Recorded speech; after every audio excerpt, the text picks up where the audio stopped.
Hello there, I'm Tony Gale and you are listening to We Are West Ham podcast.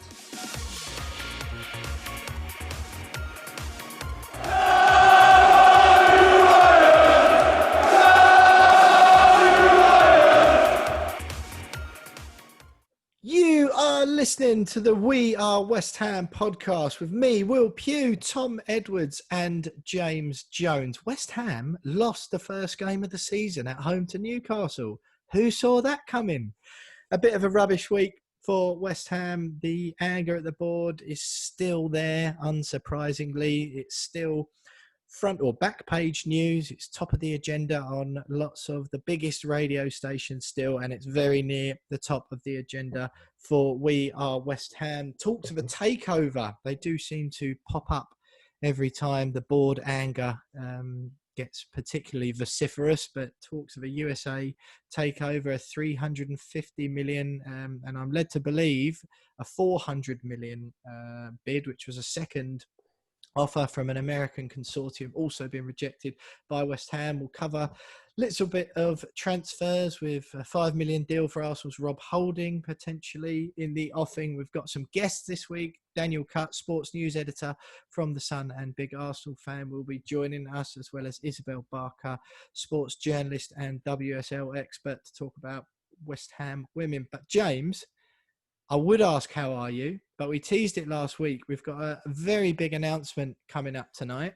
I don't know how much detail you want to give away to the We Are West Ham listeners, but it's something we're really excited about. We'll be doing some good with it, and it will certainly make the podcast a little bit more interesting.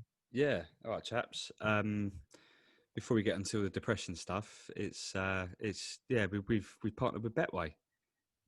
Absolutely. You're gonna have to listen on to find out exactly what that involves, but we're really, really excited and really proud to have partnered with Betway this season. It will be revealed a little bit later on. But yeah, it should be a really exciting season off the pitch anyway for us. Yeah, exactly. It gives all three of us a chance to be a little bit more competitive with each other outside Name That Game, of course. We already are. Rogue Mystery Players Quiz League table last year saw James Jones take the points. The Name That Game quiz this season, there's a league table for that, and that's just getting going. But the partnership with Betway will see the three of us competing with each other and hopefully earning quite a few quid for some West Ham charities as well. Lads, I was a bit and ahhing whether to ask you both how you were, especially you, James, because you made such a song and dance about asking me about my health, be it my tonsillitis or my bad knee, both of which I'm sure you'll be thrilled to hear have cleared up pretty well just in time for my surfing holiday next week. But you sound a bit grizzly this week, mate, and as not one to get involved in such finicky tit for tat exchanges with you, I'm going to say, how are you? And I'm going to listen with care to your answer. I've got man flu, mate. It's got the better of me this week. My wife was unwell last week, and normally I brag about the fact I never get ill, and which is normally true. But now I've actually caught what she's got, and I feel terrible. But here I am. I mean, you look great for it, mate. So Thanks, I'm mate. pleased. I'm pleased to hear that you're able to muster up a bit of courage and a bit of energy to come and do the We Are West Ham podcast. Tom, as we speak, as always, when West Ham play on a Tuesday night, we're recording the podcast just after the final whistle, and West Ham United are through to the third round of the League Cup after we thrashed League One, Charlton Athletic, 3-0 at the London Stadium tonight. Sebastian Haller with a brace inside the first half, and then Felipe Anderson with the icing on the cake at the just 10 minutes before the end. It was obviously good to see that West Ham's backup players, £40 million worth of talent for each of them, just sitting on the bench. I think those goals would have cost us around £280,000 a week in wages. So that's a sound investment, wouldn't you say? Yeah, you can't knock it, mate. When you put three past the League One side and you got £105 million front three, you tend to be pretty happy with that. Job done for those boys. They can take their wages and be happy men. But Mate, a win's a win. We need some sort of positivity, whether that be transfer window, winning the League Cup, whatever it was. So it's nice to get under the way for the season, get a few goals for those lads, and probably a few of them you'd like to believe have done enough to show Moyes that he should probably get him in the side for Saturday. Absolutely. Well, a fairly strong starting 11. King Arthur played at left back, Diop and Balbuena in the middle, Ben Johnson right back, Cullen and Snodgrass at the base of midfield, Yarmolenko, Lanzini, Anderson and Haller were the attacking quartet. Darren Randolph in goal, of course. I think it was one of them really, but damned if you do and damned if you don't, but a 3-0 clean sheet. You've got to beat what you're up against, Jonesy. Is that, you don't look too delighted about it, but I'm sure you're pleased deep down, are you? Oh, no, I am delighted. I think, as Tom just said, it's nice to win in the cup. Doesn't matter what the opposition is. You know, we've got a knack of losing to lower league opposition, and I think after what happened on Saturday, I think a lot of us were thinking, yeah, this is going to be another early round exit to lower league opposition. But thankfully, we've come through. Very expensive lineup compared to Charlton's, and it's paid off this time. It's good to see Haller on the score sheet, but more importantly, it's good to see Josh Cullen pulling the strings in midfield and hopefully doing enough to force his way into first team action this season, because it's been a long time since he's made a Premier League appearance. I think it's been about 4 years. I think so. So yeah, it'd be good to see Josh Cullen get a little bit more of a chance. And by all accounts, he gave himself a good account of himself tonight. So hopefully we get to see more of him. Yeah, absolutely. And the draw for the next round has been done already. If I'm not mistaken, I think we've got Leeds United or Hull City in the next round. Am I right with that? That's it. Yeah. Do we know? Right. Did they play tonight? I believe they. No, they play tomorrow, I believe. Yeah. Oh, right. So West Ham will find out. Yeah, tomorrow night. Sorry, tomorrow night, 7:45 kickoff. Leeds against Hull. West Ham face the winner of those two teams after their victory against Charlton. That is good news. That is good stuff. You're only as good as your last game, I suppose, and perhaps that will give a few of West Ham's backup players a chance in the first team squad. But Newcastle at home on the weekend, a result I'm pretty sure everyone affiliated with West Ham United saw coming. Tom, I mean, it sounds like it's going to set the tone for the podcast this season, but it was pretty grim viewing, wasn't it? It's exactly that, and I think we've seen West Ham lose many a time, and there's manners. We get used to seeing West Ham lose, but the way we lost on the weekend for a first game of the season, we just so off the pace against a Newcastle side who aren't going to really rustle any feathers at the top half of the Premier League this season. They're probably about the level we'd at least minimum want to be at to have any chance of survival. And they romped us. Andy Carroll bullied us back four-wise. We couldn't get near him and Wilson. And it was just a shame. But the only solace of hope I did take is it was so early in the season. We can only get better players will come into the squad. So it's not total doom and gloom, but that was pretty abject, about as bad as it could have got in the first game of the season. Jonesy, our run of games in the league coming up aren't particularly friendly either. Anything to add on what Tom said there? No one within a radius of 10 million miles of planet Earth, I don't think, was surprised that Callum Wilson scored, was they? No, we always knew he was going to score. The thing that frustrated me was that, you know, we all kind of saw it coming, but at the same time, it was equally unacceptable. The performance, the performance just because we predicted it doesn't make it all right. It doesn't make it. Just because we said that's going to happen doesn't mean you can actually go out and do it. You know what I mean? It's like just try and surprise us once in a while, boys. You know what I mean? But I don't know. I just think we pinpointed that over the first 7-8 games of the season as the must-win game. Which is tragic given it was our first game of the season. It was already must win, but to put a performance in like that and to lose 2-0 at home, and the lineup, the squad selection was strange from David Moyes. It was negative. I just didn't. As soon as the lineup come out, I was like, nah. Well, what was wrong? What was wrong with it? I mean, other than the fact we played Cresswell and Fredericks. We've got no choice to play those two, if we really. No, but Masuaku or Johnson. But I think I would have had Haller instead of Antonio. Antonio, I mean, we said it last week. How can you drop him though? Yeah. Well, Probably you sack can four drop nails him. off. Or you hook four nails off from the wing and put Antonio there. That's what I thought, Yeah, maybe. but I would have played 4 nails in that 10 role rather than that wide. He's better. He's Yeah, better no, Noble. amongst it. And yeah, as much as I love him, we say it every week, I probably would have dropped Noble out of that and played 4 nails in the middle. But I mean, even with all of that, it wasn't a great performance from anyone. Declan Rice had a shocker. Souček got smacked by Andy Carroll in the first minute, and that looked to have affected him. I can just imagine like half the West Ham squad looking at Souček going, warned you about him. Told you. Yeah, He didn't know what it hit him, did he? He was like, who's this geezer? Yeah. You thought we were lying, didn't you? Yeah, That really hurt, didn't it? The size of him. But yeah, and Andy Carroll just absolutely bullied us, didn't he? And should have seen that coming. Didn't. I don't know why. Like, the club knows all about what he is as a footballer and what he does. Well, to be fair, no one's seen him training for about 3 years. So yeah, true. But I mean, like he still played a couple of games for us, didn't he? They should have known, and they still allowed him to bully us, and that allowed Callum Wilson the freedom to get him for his goal. So yeah, unexpected, but still unacceptable. Unexpected and unacceptable. I say no.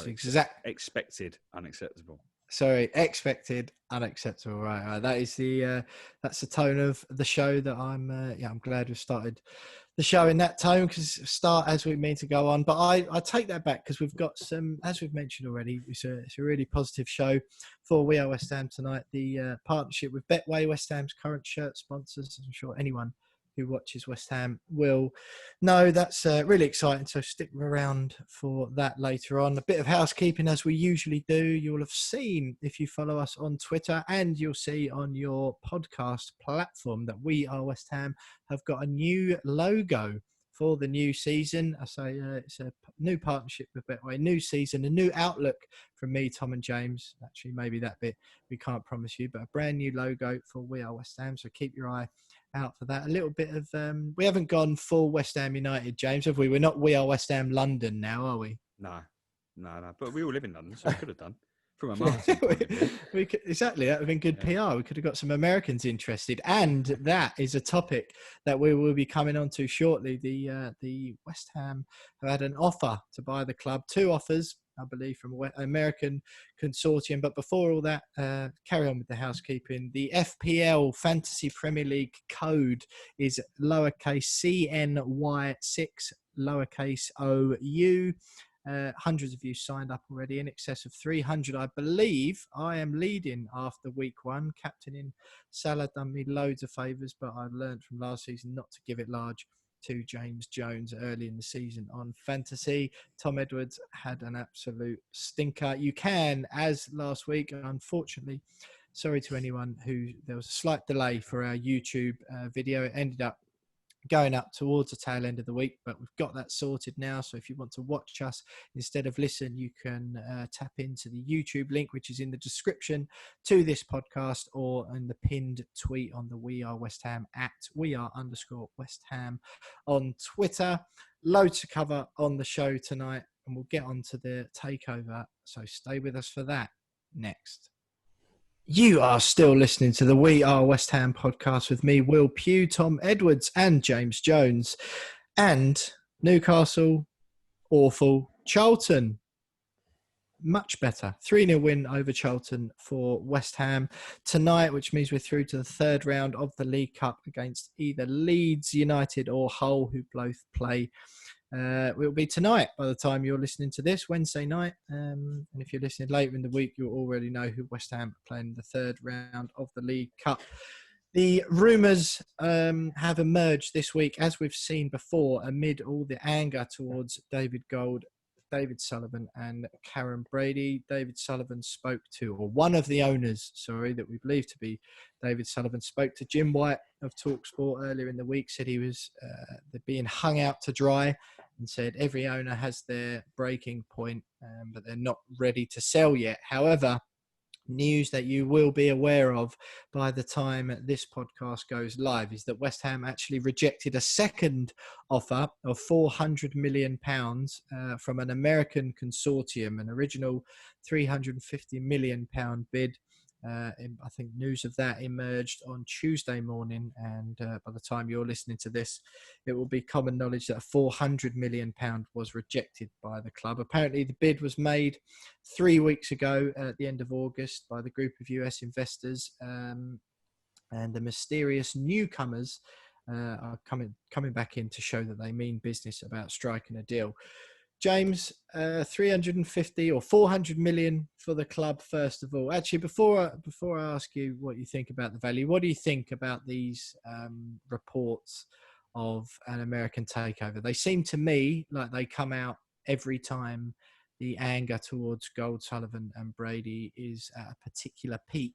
Now, of course, it is after the Diangana saga and then the embarrassment at home to Newcastle on the opening day. Do you give it much credence or a bit cynical? Don't forget that season ticket renewals are still open. They've been extended as well, so there's that added. Cynical it is then. Yeah. I mean, I suppose it's not so much cynicism. It's more I'm apprehensive. I really don't want to get my hopes up.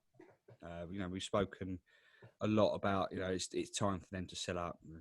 They're taking us as far as they can, all the problems with the stadium and the problems with what's happened this summer and previous summers and with recruitment and stuff like that and selling players. And I don't want to get my hopes up and then nothing come of it. I suppose it's in a similar way that Newcastle fans must be feeling. They got their hopes up about that supposed Saudi deal. Obviously, that was a little bit more further down the line than this is at the moment at West Ham, but it ended up ending in tears, and they're still stuck with an owner that they don't particularly want. So yeah, and my only worry as well is that even if it's not these guys that have come in, I worry about who they eventually sell to. They've got when they sold Birmingham, they sold to Carson Young, who turned out to be an absolute disaster. And he ended up in prison, I think, for money laundering. And so yeah, I just hope that whoever it is that buys us, whether it's the Americans or whatever, they're right for the club and they end up selling to the right people. And I'm just a little bit apprehensive about this at the moment. Yeah, Tom, an offer of 350 million was the original one. 400 million was the second bid, which has also been rejected according to reports that have surfaced Wednesday morning.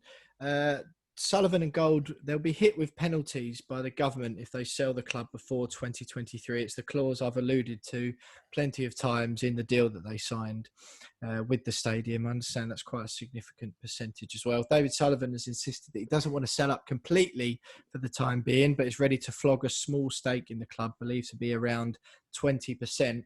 What are your thoughts on the overall thing and the valuation, and just how do you feel about it all? Initially, I'm quite apprehensive about the whole thing. I feel like Jonesy, it's easy for them to fiddle with the press or to get out there a story which they want, which would obviously appease the fans or at least sort of subsidise the anger towards them, maybe new hope. And I'm just not totally behind it. I don't see why they would sell before 2023 when they've explicitly said they wouldn't. Sullivan's come out and said he wouldn't sell it. The bid seems like it was made a few months ago and now we're only hearing about it. It all seems a little bit too like as if it's deliberately been placed in the media sphere at the minute for it to be talked about, to get rid of thinking about other things and potentially the window and everything that's going on. And so I'm not totally, I'd love it to be true if the owners, like Jonesy said, were good and were good, righteous men who wanted to come in and take over a club and actually use us for not their best interest, but for the good of the club and the people in the area. And if it was because of that, I'd be delighted, mate. But there's so far to go in that. And also I'm just not totally convinced that it's actually happened or it's happening as we speak now. Yeah, I think, to be honest, you've mentioned it there about twisting the press or fiddle the press, anything like that. It's not, obviously, it's just important to note that they're the owners, they obviously have contacting the press as people, as owners will up and down the country. So speaking to journalists, whether or not West Ham fans agree with Jim White's approach, and it's obviously, that he sits on the pro board side of things, and he's been questioning West Ham fans a lot. But the story I'm reading or that I've sort of had access to, that will emerge on Wednesday morning, suggests that it's come, the way it's written suggests that the information has come from the buyer's side. That may not be true, and it's not clear, but it certainly reads that way. It's also, I believe, nothing to do with Trip Smith, who is already got a stake in the club. I think this new, people get that confused often, or it would be easy to get it confused this time. This new American consortium, and nothing to do with Trip Smith, who already owns a small percentage of West Ham. It does seem a bit strange from my perspective that these things always come up at a time that everyone's really angry towards the club, and it came out. These bids were reportedly rejected at the end of August, so they've been in the offing for 2 or 3 weeks already. So it would be a convenient time for the information to come out. But I think everyone seems to be taking it with a pinch of salt at the moment. Certainly, James, is that something with the stadium? Obviously, you saying there that you worry about who they'd sell it to. There will be those listening to this who say, how much worse can it get? Do you concur with that? Or what will you say to people who might be thinking that listen to this podcast at the moment? I mean, I get that. I understand that point of view, but I think it's also a case of better the devil you know. I mean, with a large percentage of the fan base are working very, very hard to ensure that the club is sold. But what we don't want is for them to do all that hard work and for Gold and Sullivan to sell the club, and the fans to think that the future is going to be great and finally going to get what we were promised, or even an inkling of what we were promised with the stadium move, and then for it to kind of all fall apart quite quickly because the new owners aren't adequate, or they're not willing to invest, or whatever.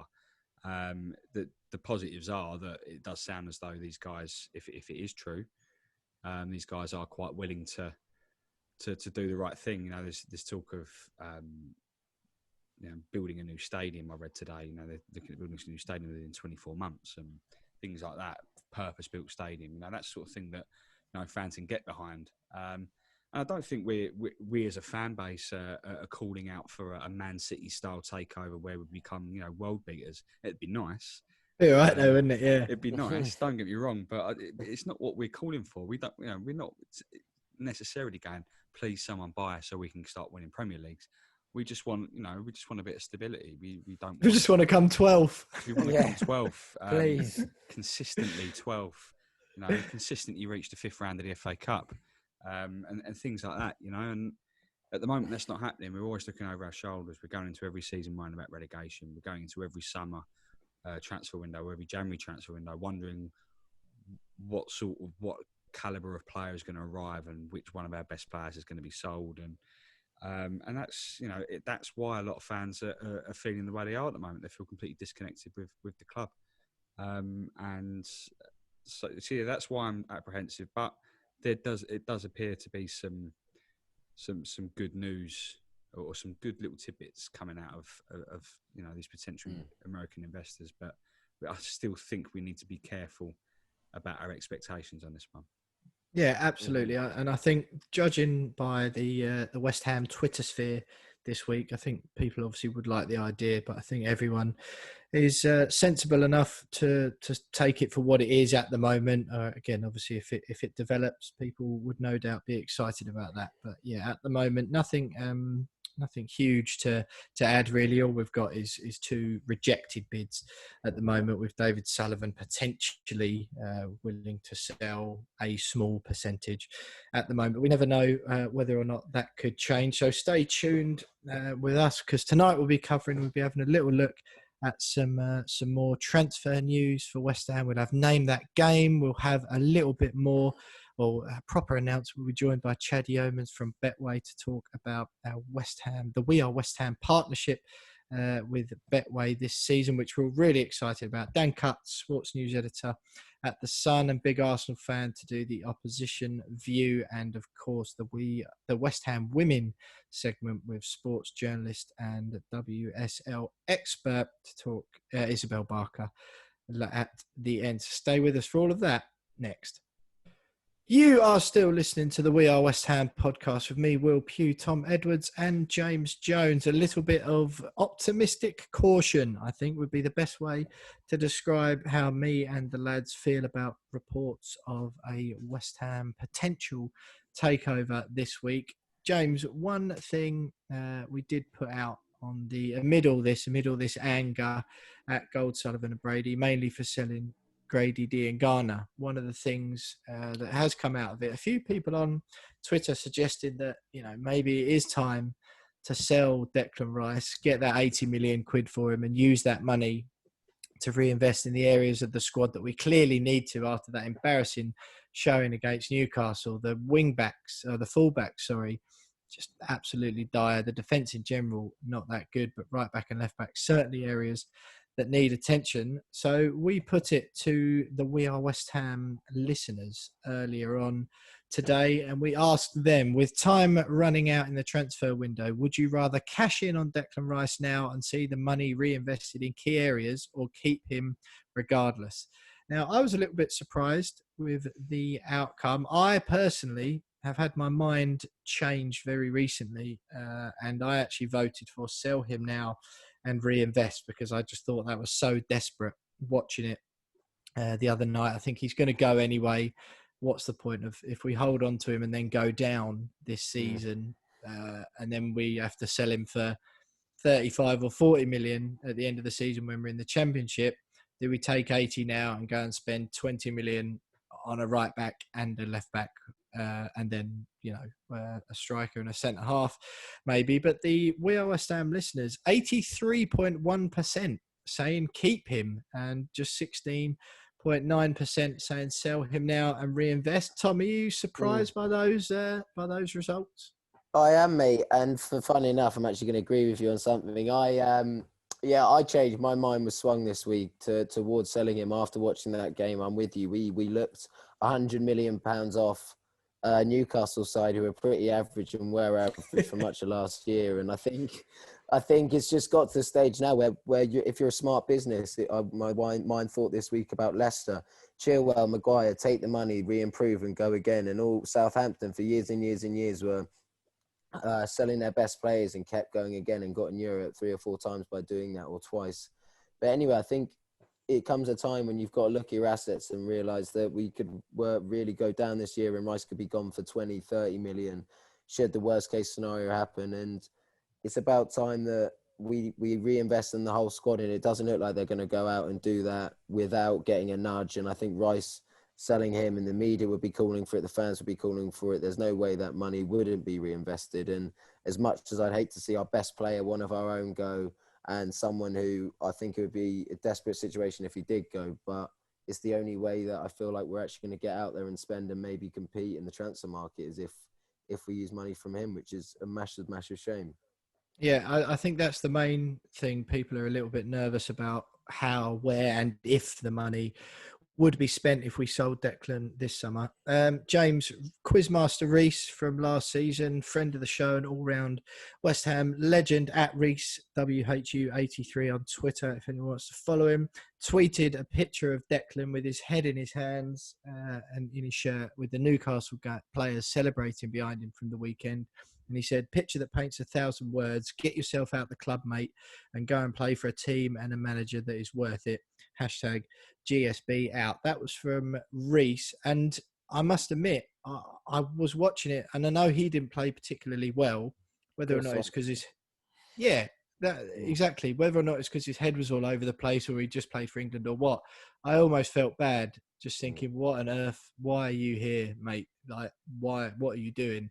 Does any of that ring true with you? And what way did you vote on the poll?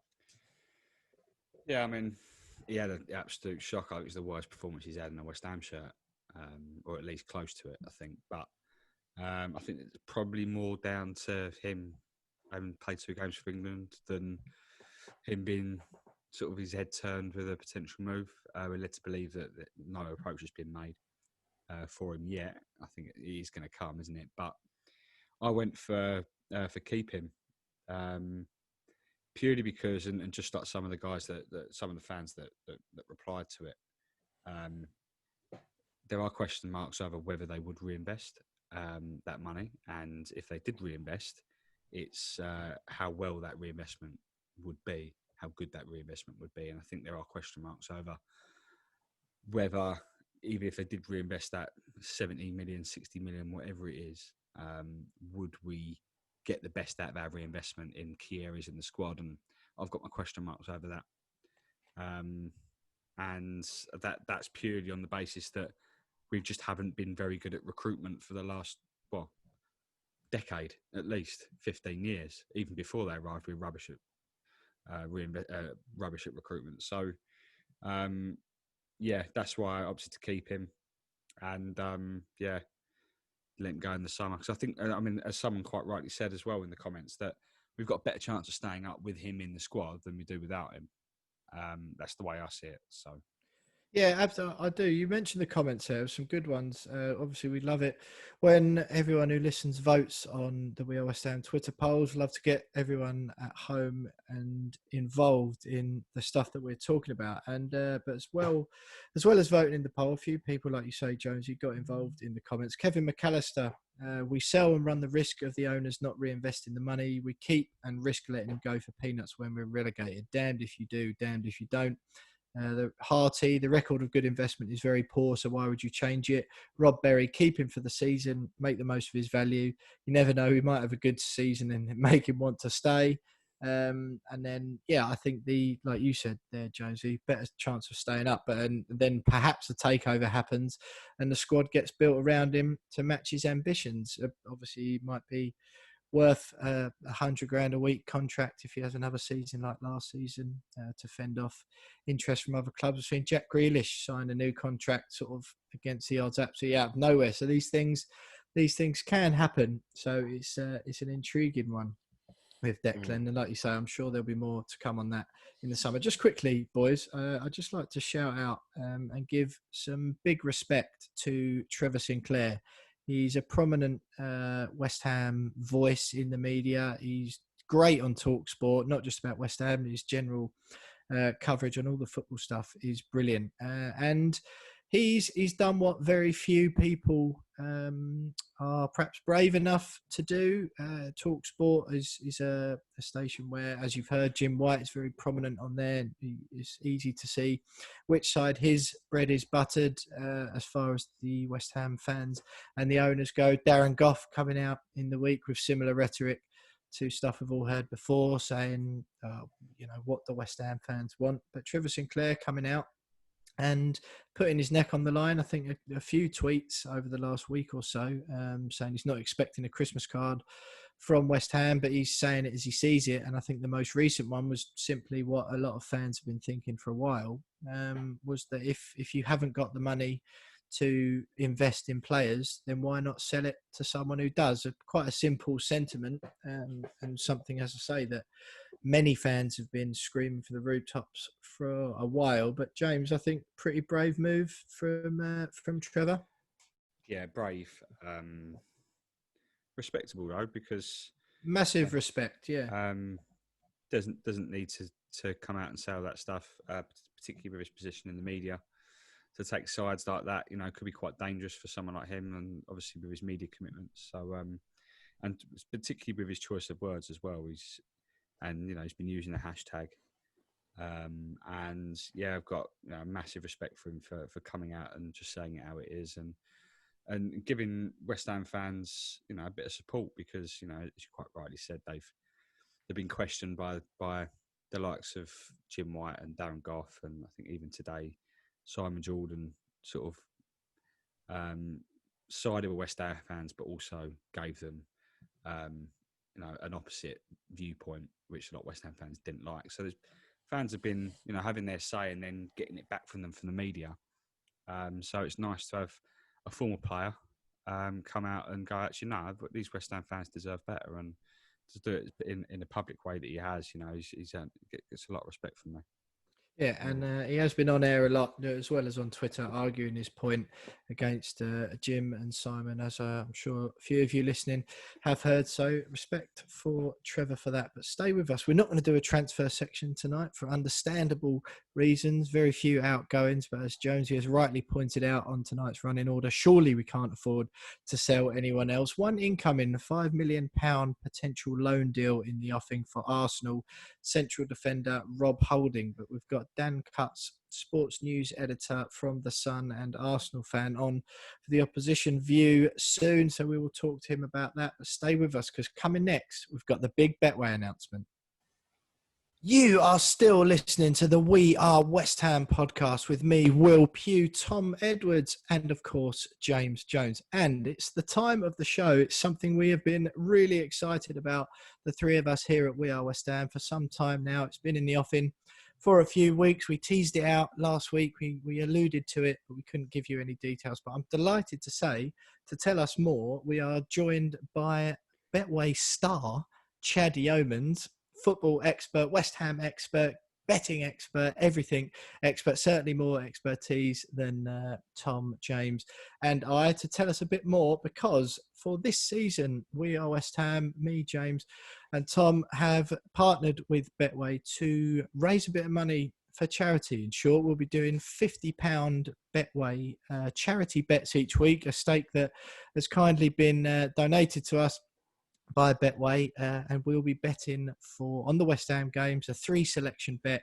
each week. So we've done the Newcastle ones last week already, Arsenal coming up this weekend, which we'll go into in more detail. But the profits and any winnings from those bets, those £50 bets, that we've got one each, so one for me, Tom and James each week, and any profits of those throughout the season go to a different West Ham charity. Chad, thanks for joining us. Really, really excited to be working with you guys on this season. I'll be raising money for the Bobby Moore Fund. James will be for the Dylan Tom Beattie's DT38 Foundation, and Tom for Isla's fight for little Isla Caton, who most West Ham fans will know.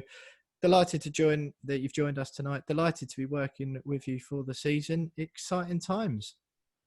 Absolutely. I mean, it's going to be a long season, isn't it, for West Ham? We all know that. I think we'll stay up.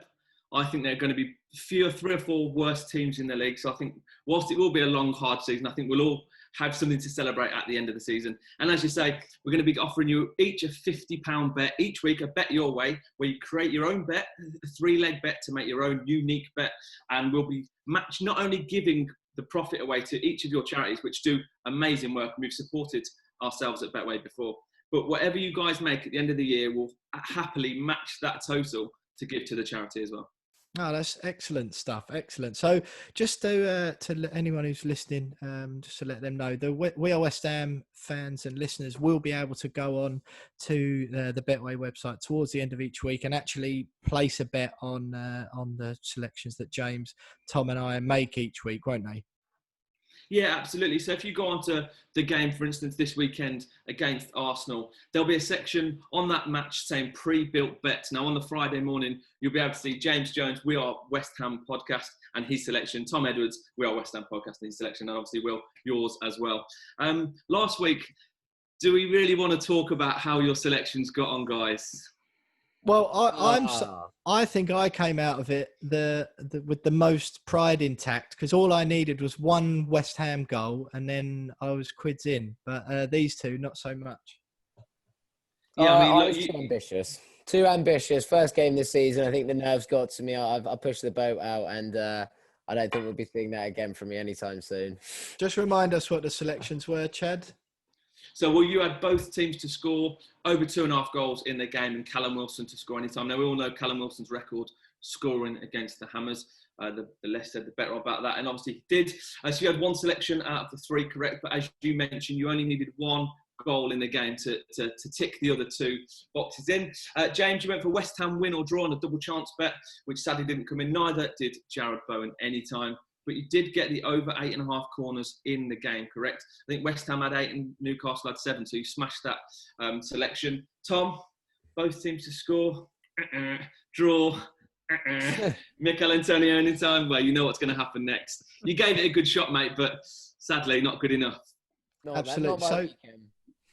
Not too great for you at all, Tom. So that, unfortunately for us, no money raised for the charities this week. Great news from Chad there that Betway are happy to double any money that we win. Jonesy, you'll be playing for the Dylan Tombides DT38 Foundation. Dylan Tombides, obviously a young former West Ham star, tragically died after a battle with testicular cancer. That's who you'll be playing for this season.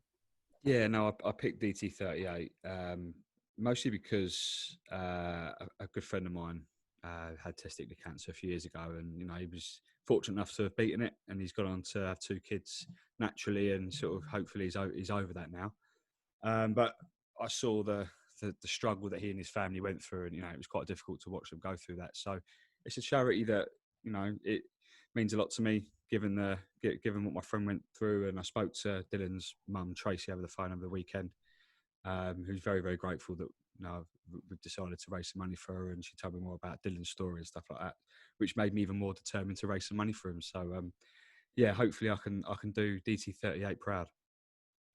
Absolutely, it's exciting stuff this season, and definitely a worthwhile charity. Tom, you will be playing for Isla's Fight, and of course most West Ham fans listening to this will be aware of Isla Caton's situation, a young girl with a very specific and quite aggressive type of cancer. It's a cause close to many West Ham fans' hearts. I was lucky enough to speak to Isla's mum, Nikki, in the last few days. She was delighted to be part of it, really thrilled to be working with Betway, and excited to see how it goes for this season. It's something that, a cause that rings true to you, isn't it?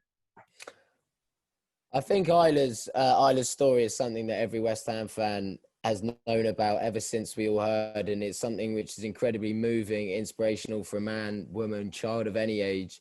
She's going through something, a real rare form of child cancer called neuroblastoma, I believe, and it's something that more people need to know about. Her fight needs backing, and us West Ham fans are incredibly passionate about her, and she is absolutely the definition of a hero, and it's something which I'm incredibly lucky to be supporting and helping out this season. And I really hope I do earn a lot of money, as much as we all can, for her, because she's a special kid.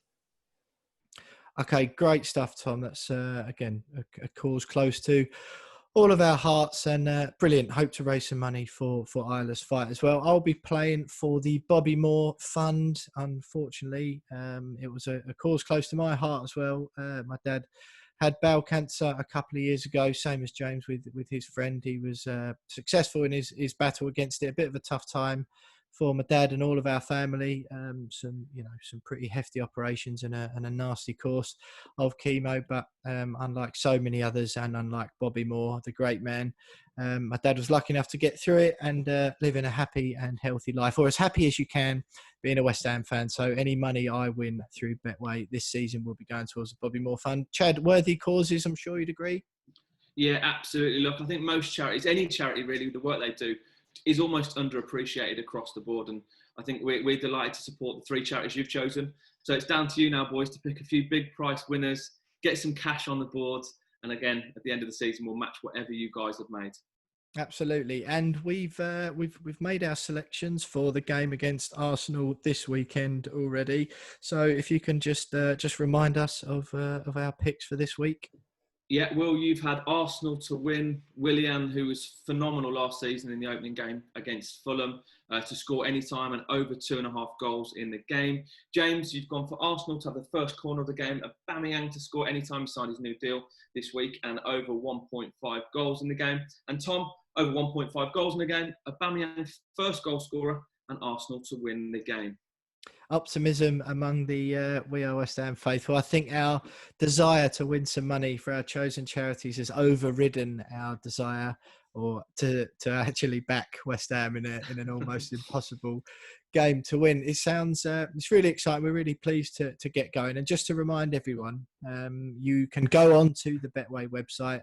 It'll probably, for the Arsenal game, it'll be later in the week, probably about Friday, I think. Chad, am I right in saying? Yeah, absolutely. Usually about 24 to 48 hours before each Premier League game, we'll have those pre-built bets available in the pre-built bet section on the West Ham versus whoever game for each of the 37 remaining Premier League games this season.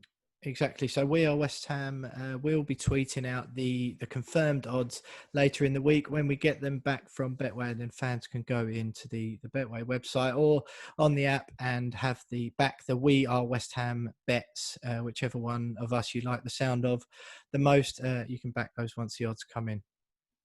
Yeah, and also just a reminder to everyone listening, there will be a weekly blog on the Betway Insider to showcase the 3 selections you guys have picked and a link to the bet itself. So if you can't find it, head to the Betway Insider and you'll find the pre-built bet section there on the We Are West Ham podcast blog.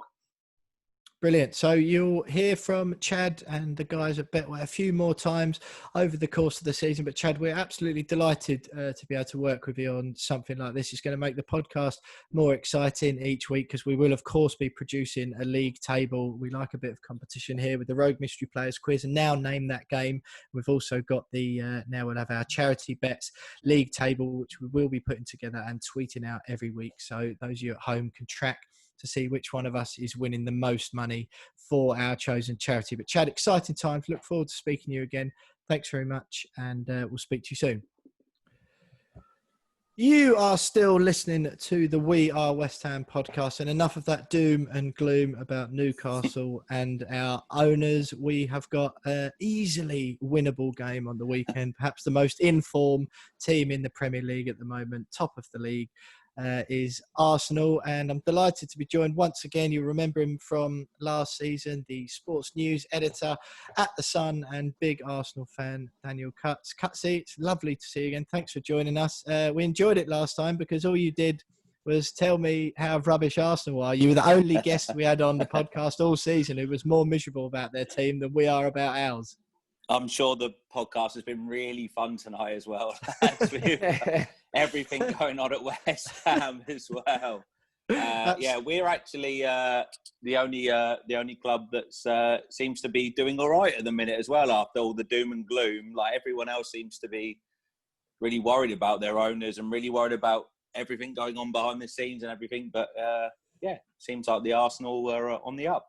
Well, top of the league, 3 goals scored, 0 conceded, a hat-trick of assists for new signing Willian, who appears to have hit the ground running and seems to have justified his move already. It was only Fulham, but are you staying a bit sort of, don't want to jump in with 2 feet, but knowing you as I do, I'm sure you won't be proclaiming you're going to win the league. I worry for Fulham badly, to be honest with you. They looked awful, but we were very good actually. I thought on Saturday we Willian started well. We'll see how long that goes on. We've obviously got the Aubameyang contract today, which is great news for us.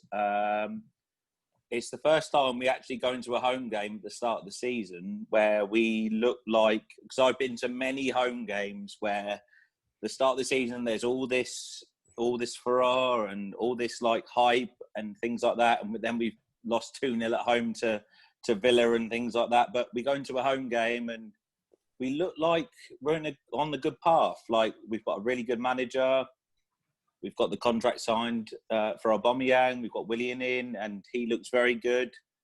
We'll see how long that lasts. Looks like we're going to get a few more in, but Saturday looks like actually you go into that. Sorry, boys, but you need to go into that. It's a very, very much winnable game. West Ham looked.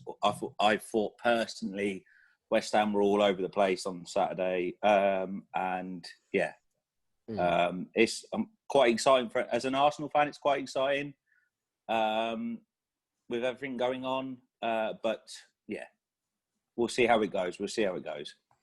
With all that excitement that obviously is going on at Arsenal, Arteta looks to be like one of the next great managers or one of the next generation. And of these signings, Aubameyang making the deal permanent now for another 3 years. Making his contract. What is the actual expectations that Arsenal fans are having? Because last year Arteta seemed to get a bit of leeway when he was drawing games at home and obviously bedding in. But now, what is the realistic expectations for Arsenal fans? I think you can go massively over the top after Saturday and say, we have to get top 4 or we're competing for the title and all that.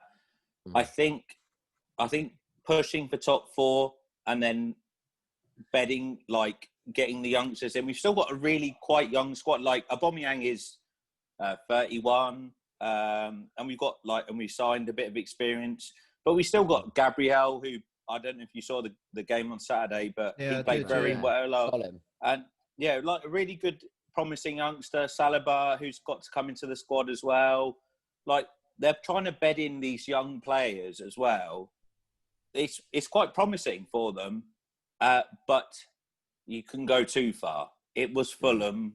Like, no disrespect to Fulham at all. Like, they've just come up from the Championship. And disrespect them if you want. We don't care. They had their chances on Saturday, and especially in the first half, I thought. And it could have been a totally different game if they'd taken a couple. But I thought Arsenal played very well. It's very early. We'll see how it goes. But top 4 is where they should be aiming at. They won Arteta won the FA Cup, obviously, at the end of last season, and the Community Shield, beat Liverpool, blah, blah, blah. It could go, like you say, you could go massively over the top with everything. But top 4 is where they should be aiming at. And I don't think it's beyond the realms of possibility at all. I really don't. I think, like, Chelsea and United have massively improved. Liverpool obviously going to be... You don't overturn 35, 40 points for nothing. No. City are way above us, just elite players, an elite club. But there's a chance that we get into that top 4, and that's where they should be aiming at this year. One thing I noticed that stood out to me, I think it was last week, that Arteta's been promoted from head coach to manager. And I saw loads of Arsenal fans on Twitter going, "That's great news. That's fantastic." And I was like, "Is that a thing? Do managers get promoted?" Like, I never knew it was a thing. And suddenly, all these Arsenal fans are like, "Oh, I'm really happy for Arteta. It's great stuff." And I'm like, "Well, but what does it mean?" It was good. It was good PR, obviously, because it sounded, like you say, it sounds better than it is. But I think it's more to do with the structure of the club. When Wenger left, they were trying to go to the director of football route and do all that type of thing. That obviously changed, and there's been a massive restructure at Arsenal this year, and I think he's now got a lot more say in transfers. He's got a lot more say in a lot of the parts of the club that he didn't beforehand. And it looks really good from the outside. Obviously, like you say, it's a bit of a PR move, really. He had that say really beforehand. Like he wouldn't have left Man City, where I genuinely think at the end of that contract, if Pep leaves at the end of the summer, I genuinely think that they were planning to replace him with Arteta. He looked like the guy that they were bedding in there. But I think it was more of a PR move. You give him that job title, you give him a pay increase, you give him all of those things, and a bit of a bit more say on transfers, a bit more say upstairs. It looks better than it actually is. But yeah, it was one of those. Talking about transfers, Rob Holding, obviously one of your own, has been linked with quite an expensive loan move with us today. And firstly, what do you make of him as a player, and what would your thoughts about him potentially actually leaving into us? I mean, he's been excellent. I know for a fact he was someone who they were a bit worried about. They didn't really know how good he was. But since Arteta has come in, he has been excellent. Honestly, the FA Cup final and Carabao Cup, the Community Shield, and on Saturday he was brilliant again. He has been, since Arteta has come in, he likes dealing with young players, it seems. Arteta is someone who enjoys working with those players. He enjoys working with young players. He's only 22 or whatever, yeah, something like that. He's a very, very young player, and he's very talented. I can't personally see him going stepping down. I knew not Newcastle, even on loan. I knew Newcastle were close. Newcastle were very close to signing him, and they had second thoughts about that. And I know, obviously, the links to West Ham and everything that's that we've written about today, but I can't see it. I personally can't see it. I think there's other players that they'd rather get rid of, Mustafi and Socrates at centre half, rather than Rob Holding.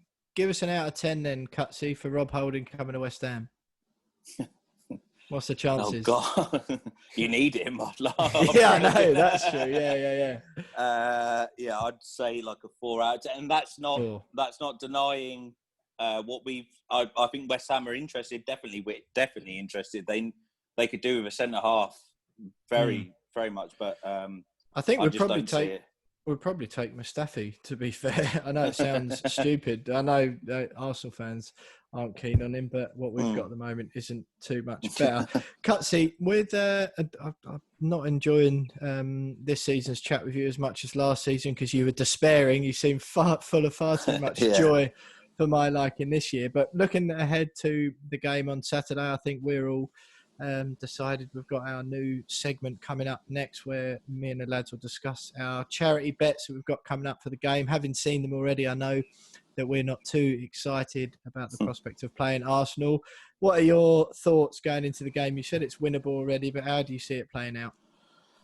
I just think we'll be too strong for you, especially up front. Looking at the way you defend, I think Andy Carroll bullied you, I thought, on Saturday. And they've all been training with him for the last 4 years. I know, yeah, exactly. And they know him better than anyone. But, I just don't see them handling our front three at all. I think we'll be far too strong for you boys.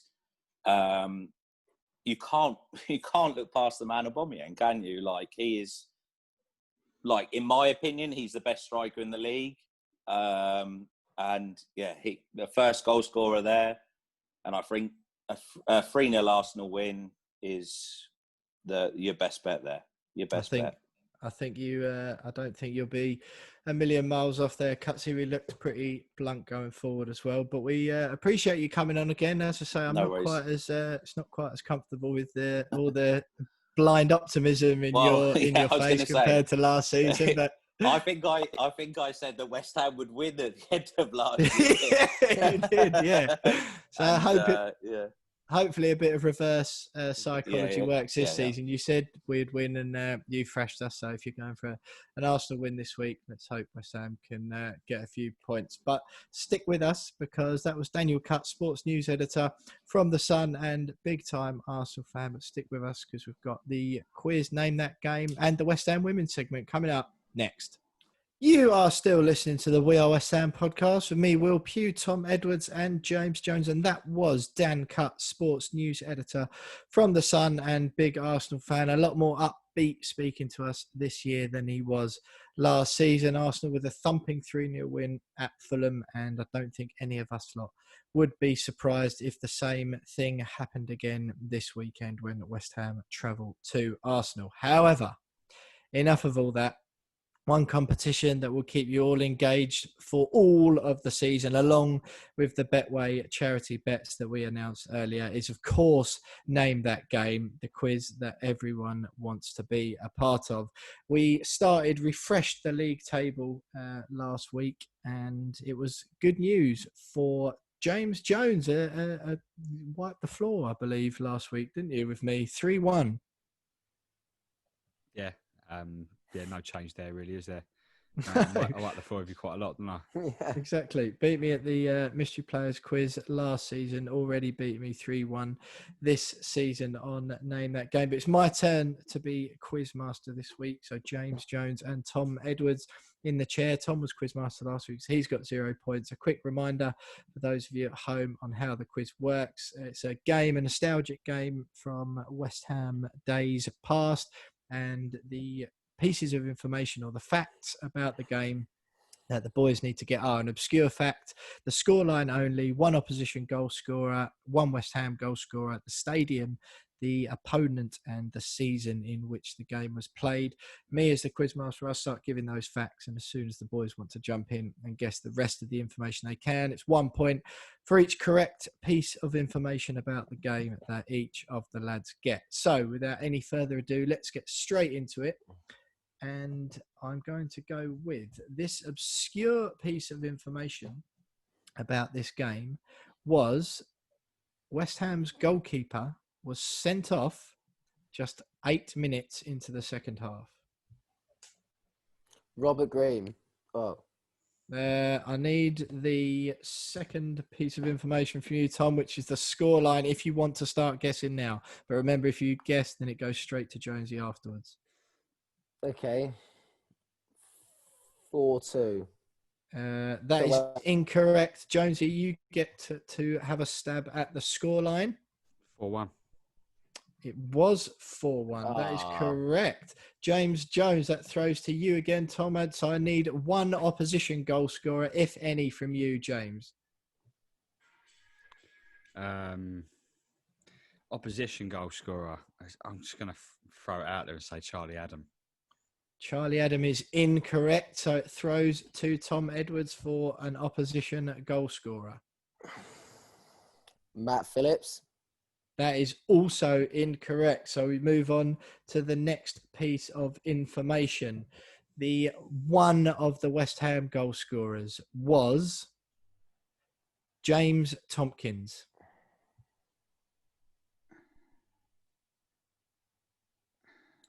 Still nothing? You need me to go on to the next one? I think. Another one. James, you're going to have a guess? I think I'm going to have a guess at the rest, right? So, is it West Ham 4, Blackpool 1? James, I'm sorry. I need the piece of information from you in order. So if you want to guess next. Bloomfield Road. Stadium is correct. So now it throws to Tom for the opponent. Blackpool. Correct. James, for the season and to clinch the win.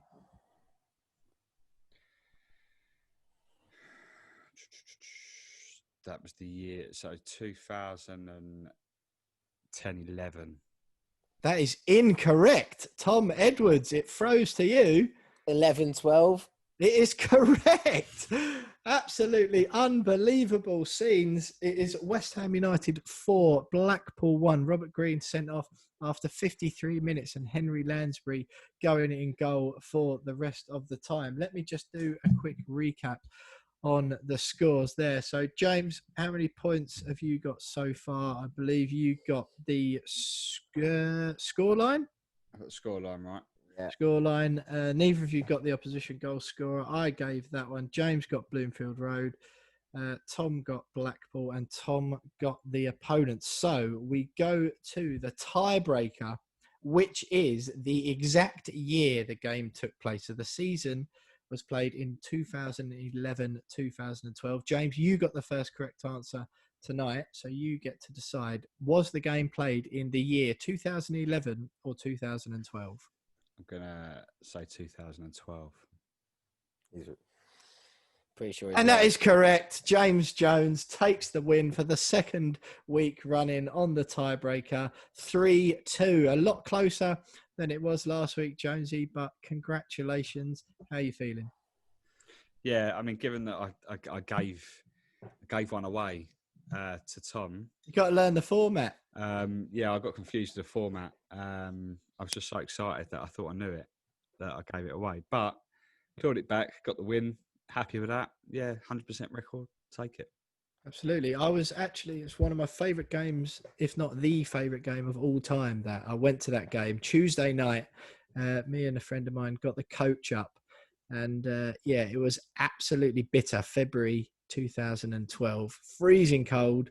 And I think Roman Bednar, it was who Robert Green brought down. It was Kevin Phillips who scored Blackpool's goal. It was a freezing cold evening, and it was that season where I think I only missed 2 away games that season anyway. And Blackpool is the furthest away I think I've ever been anywhere, let alone just for football.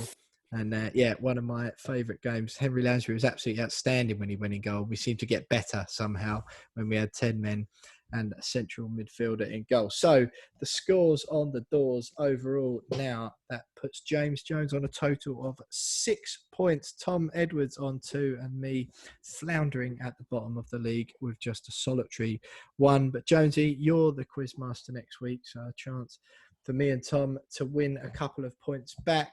But stay with us, because next up we've got the West Ham women's segment with Sun Sport journalist Isabel Barker. So stay with us for all of that next.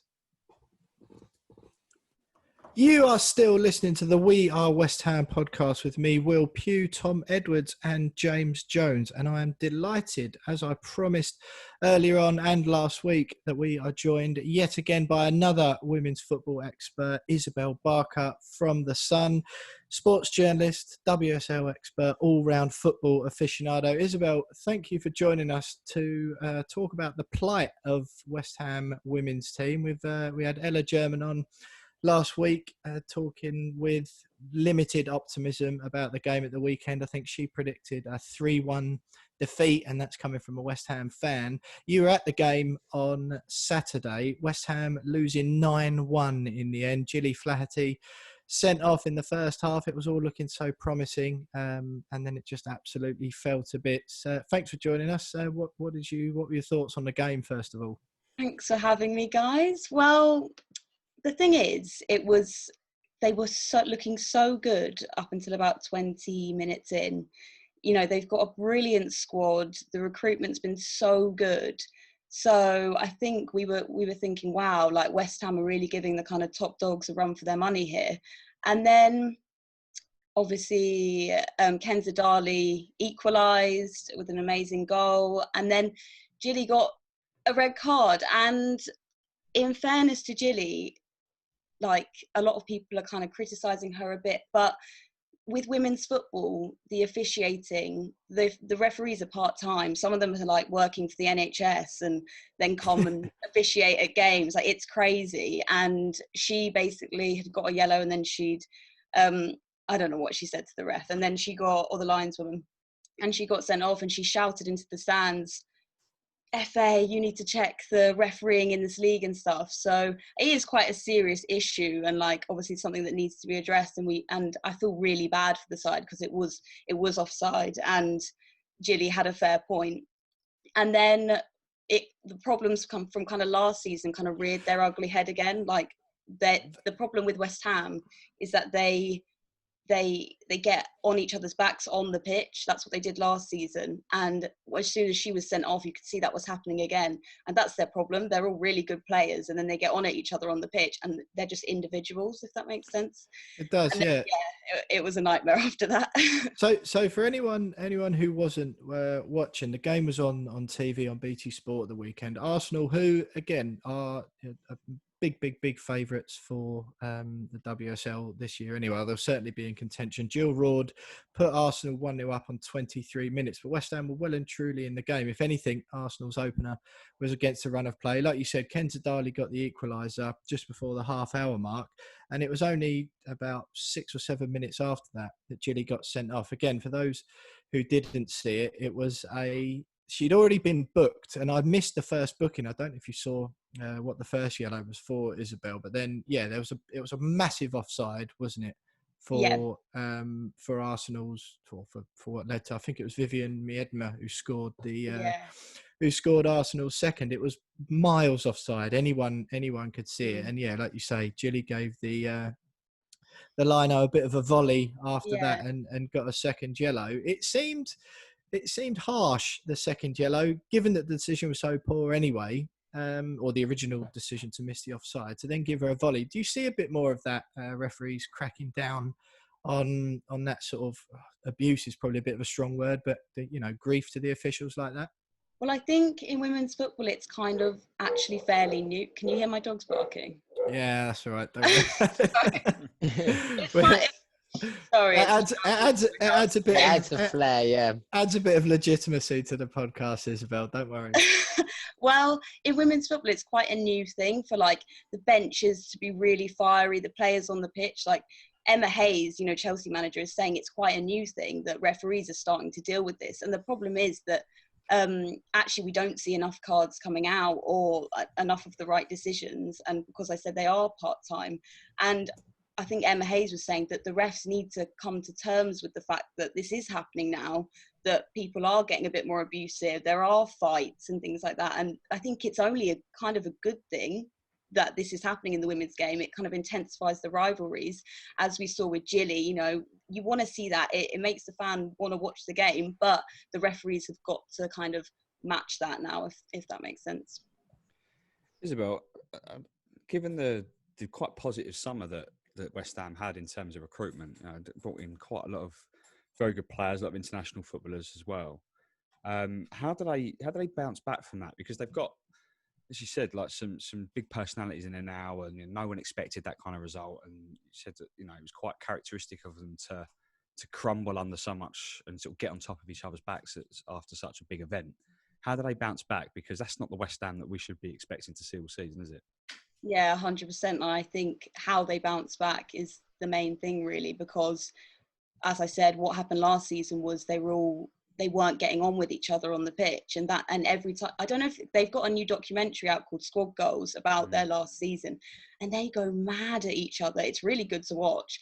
And Gilly goes mad. They're like going mad at each other. And I think what they need to do now is be cohesive, and have trust in the strength in their squad. Like, they have signed some amazing players. I mean, Kenza Dali agreed an extension, but she's played for Lyon and PSG, like the best women's clubs in the world virtually. And they've got Rachel Daly, who in England start. They just have to have faith in that and then get on the pitch, because they all get along really well with each other off the pitch. I mean, I went to one of their kind of Secret Santa things, and the things they were buying each other, gee, I won't repeat it on here, but they obviously have like a lot of banter. Oh, you've got to now. Well, one of their, I won't say who it was because she told me not to say, but is West Ham still sponsored by a sex toy company? Well, the owners, David Gold, is made his fortune with Anne Summers, didn't he? So I think he probably knows. He probably knows someone he can ring. It was something along those lines. I mean, if this is kind of a family-friendly podcast, I won't go on to it. But yeah, it was kind of Anne Summers vibes. But they get on so well off the pitch. I think they just need to really unite on the pitch and have trust in the strength in their squad, really. Isabel, with the amount of business the women's team's done this last summer and since Sullivan's sort of taken over, what is the realistic expectation for this crop of players now? A lot of internationals in there, a lot of high quality players, but there is throughout the league. And how far do you think this group of players can actually go? Well, West Ham should really be pushing for, well, in the WSL now, it's 2 teams that can qualify for the Champions League. I'm not sure they're quite where Chelsea and Man City are at, but they should be pushing for top 4, because we see these ridiculous scorelines in women's football with Bristol and things like that. And West Ham are getting a lot of investment. Like, it's Jack Sullivan's baby, and they're, as I said so many times, their recruitment's amazing. So they should be pushing for 4th, 5th place. And I think if this season they don't get to that, at the top end of the table, it could affect them quite badly, because Jack's kind of been given, this season you've got to show some results now from his dad. So yeah, they need to push for the top half of the table. Isabel, Ella, who we spoke to last week, friend of the podcast, knows her stuff about the women's side, said that, as you know, we've established it before with the WSL, it's a bit like the men's game, where the clubs who are pouring the most money in are seeing the results. Ella spoke about the WSL being made up of like 3 individual divisions of 4 teams, where you've got the top 4. West Ham finished last season, I think, in 8th, sort of bottom of that middle 4. And she was saying the same thing, expecting them to push on and sort of finish top of that group this year. Reading next week, who again will be in that sort of mid part of the table, they'll be the team, one of the teams at the end of the season who West Ham will likely to be battling against. Do you sort of agree with that sentiment, that that 4th, the 5th, 6th place spot should be what West Ham are targeting for? And what do you think the Reading next up? Are you hopeful? Yeah, I do kind of agree with that. But then again, like, it was this weekend, it was difficult to kind of stomach because we saw these 9-0s, 9-1s, and it was like, oh, this isn't a good advert for the women's game. But then again, Brighton drew 0-0 with Man City, and Brighton have kind of been in the relegation zone. So that was encouraging to see that it is still competitive. And then Reading lost 6-1 to Arsenal, and then they beat Aston Villa with a really high score. So it does show it is still competitive, and Man City drawing was a really good sign. And hopefully it isn't just restricted to those kind of chunks of the top and mid, bottom, whatever. But with Reading, the thing is, they really respect their women's side. They're a really good women's side. They share the men's stadium, the men's training ground. They have players like Farrah Williams, who is the most capped England player. So if West Ham can, unite again on the pitch, then I think it would be hopefully a really close game. But Reading are a very good women's side.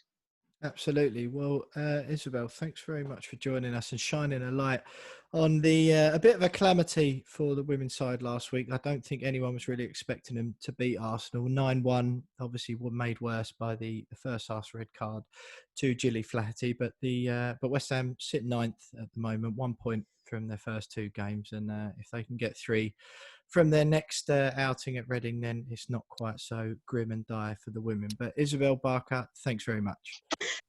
So that was Isabel Barker, sports journalist from The Sun and WSL women's football expert, joining us to talk all things West Ham women. Hopefully it looks a bit better for the girls next time out against Reading after that 9-1 thrashing at the hand of Arsenal. Well, that's it for tonight, lads. Action-packed show. Tried to fit everything in. Bit of a haphazard recording just to fit in the victory over Charlton. But good news on that front. Outstanding news that we'll finally be able to announce the Betway partnership for the season, the charity bets. Just a reminder to everyone listening that you can keep track of how much me and the boys have raised for our charities. I'm playing for the Bobby Moore Fund, Tom for Isla's Fight, and James for the DT38 Foundation. You can keep up to date with the league table on our Twitter. We'll be posting the league table every week. So check in at @WeAre_West Ham for that. And you can also back our bets if you go on the Betway website towards the end of the week, ahead of the weekend games. You'll be able to find the Betway Build Your Bet, Bet Your Way section for the upcoming West Ham game. And if you scroll down, you'll be able to find the We Are West Ham podcast bets. And if you like the sound of the selections of me, James and Tom each week, you'll be able to back those yourself on the Betway website. That's exciting stuff. The Fantasy Premier League code is CNY60U, all lowercase letters. There, hundreds of people, in excess of 300 have signed up now. We know there's loads more of you who listen to the pod, so if Fantasy Premier League is your thing, sign up there. I'm winning at the moment, which I don't think will last for too long. Follow us on Twitter and on Instagram. Give us a review. We always like those. If you can write some nice words and give us a few stars, 5 preferably if you can, on your chosen podcast platform, that would be great. And the final bit of housekeeping, subscribe to our YouTube channel, and the link to that you will be able to find in the podcast description below. Lads, action-packed show, takeover, Betway, a victory for West Ham, a defeat for West Ham, a drubbing for the women. Tom, any final thoughts? It's just nice to sit here with the first win of the season, mate. I thought we'd be deep into November and we'd be dumped out today. So nice to get that off. Looking forward to the Premier League being back and hopefully getting on the board with something at the weekend and a bit of positivity. New signing next week, and looking forward to a new week of West Ham. Who knows what will happen, mate? Absolutely. Jonesy, I hope you get better, obviously. If you manage to battle the illness, if you had any chance amongst all that, what you finally battled through, which we appreciate. What are your thoughts on the show? Yeah, really good show. As you said before, really exciting to finally announce our partnership with Betway. And the new logo. My fancy Photoshop skills, boys. It's been a good week from the podcast point of view.